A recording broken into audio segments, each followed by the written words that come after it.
የተተበተበው ሰንሰለት አስፈሪው የሕይወት ጨለማ በድንገት ተፋ ገፈፋል።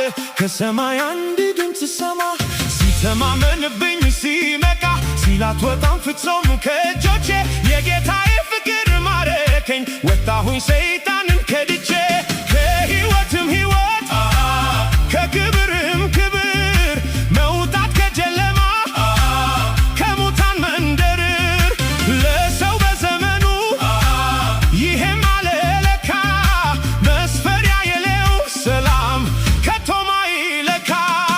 ንገሩን ሊመርዶ ለዚያ ለጠላቴ ወጥመዱ ተሰብሮ ማምለጥ መፈታቴን ዳግም ላይ ያገኘኝ ላገባ በእጁ እግዚአብሔር አስቦኝ አዳነኝ በልጁ